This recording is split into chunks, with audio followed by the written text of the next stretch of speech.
presenter.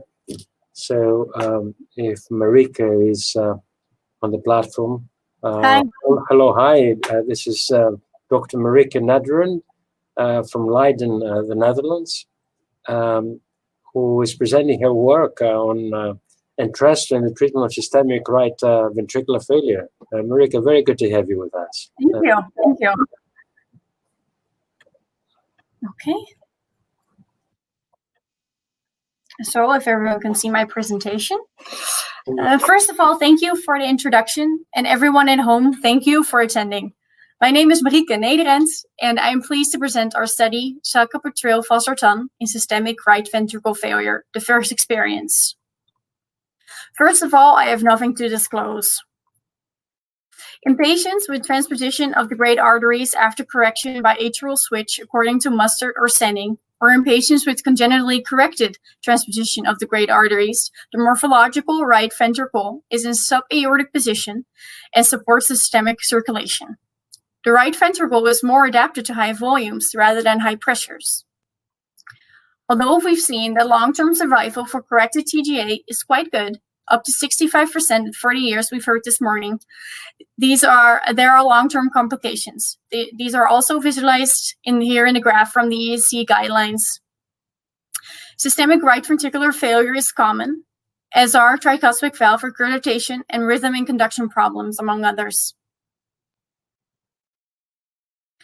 The treatment of systemic right ventricular failure is less well defined as opposed to heart failure in a normal circulation with a systemic left ventricle. As Professor Boberg elaborated this morning, data on medication is scarce and are mostly derived from small trials or retrospective studies.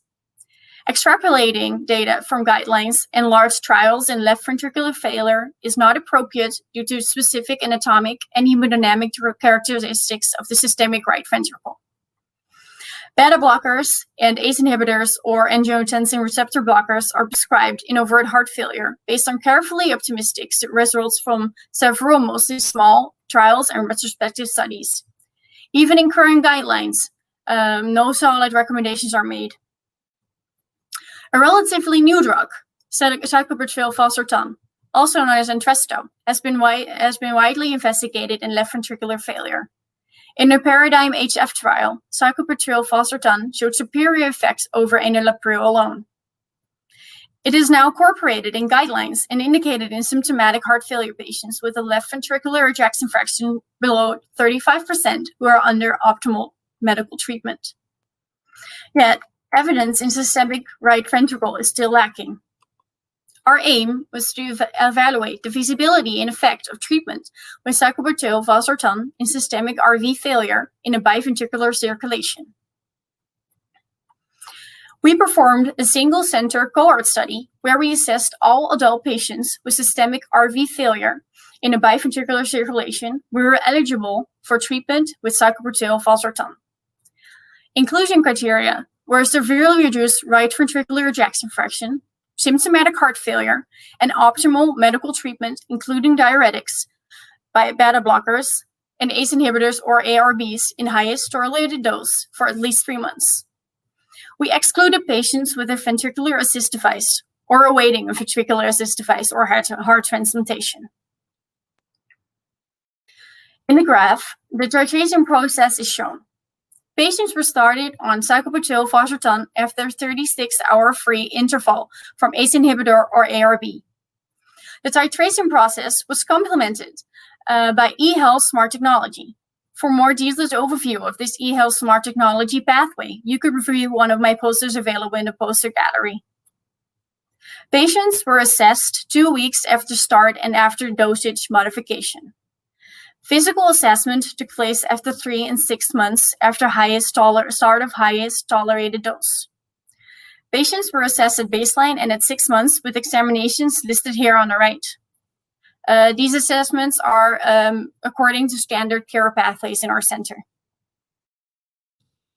Of all adult systemic RV failure patients in our clinic in 2018, we included 20 patients based on our previously discussed inclusion criteria, and follow-up data of 6 months was available in 18. 2 patients unfortunately stopped or expired shortly after treatment initiation. On the right, our patient characteristics at baseline are shown. Patients had a mean age of 46, 50% was female, and 12 patients had detransposition of great arteries with atrial switch. The target dose of sacubitril valsartan was achieved in 67% of patients. The reason for not reaching target dose and maintaining lower dose was symptomatic hypotension in all patients. No clinically relevant hypokalemia or significant deterioration of the renal function was observed in any of the patients.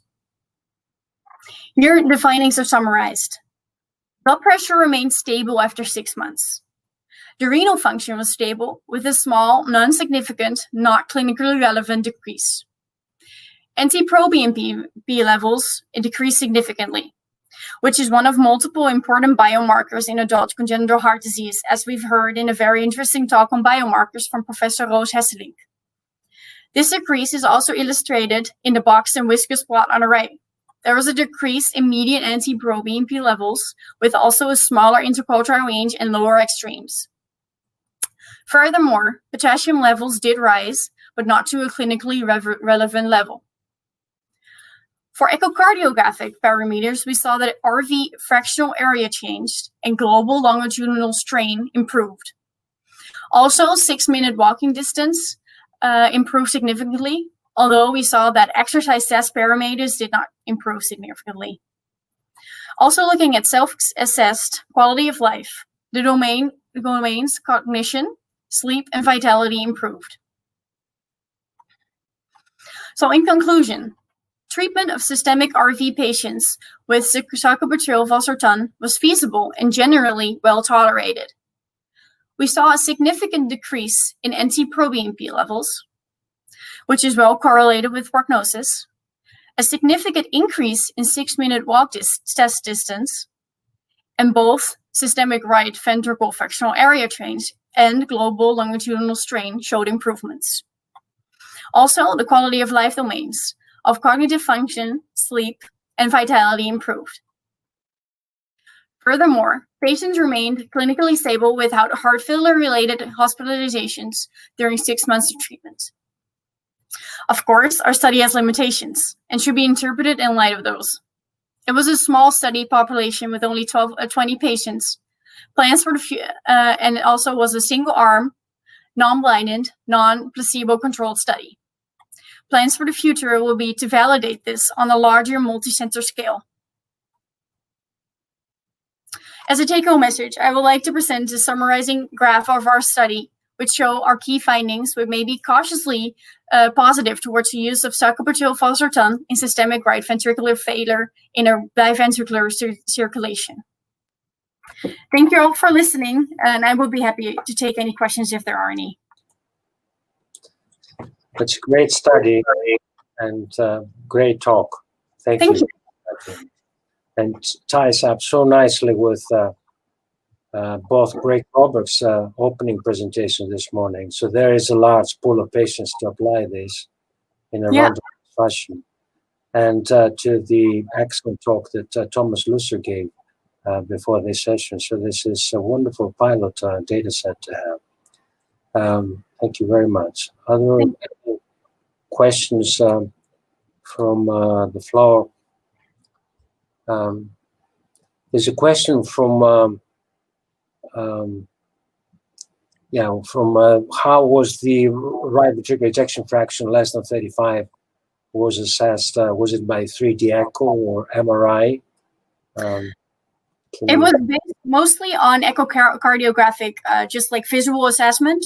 Of some patients, we did have CMR, so that would be more accurate. But mostly it was moderate to severely reduced ejection fraction due to severe visual assessment. And I may have missed that on the data that you presented, but were all patients on heart failure therapy, quote unquote, before you started Entresto? Definitely. They had to be on optimal medical treatment for at least 3 months, and that included beta blockers or diuretics or ACE inhibitors or ARBs. Yeah. Thank you. Thank you. I don't think there are, or there is a question from Kostas Dimopoulos. How do you explain the discrepancy between the 6 mil distance and the CPET?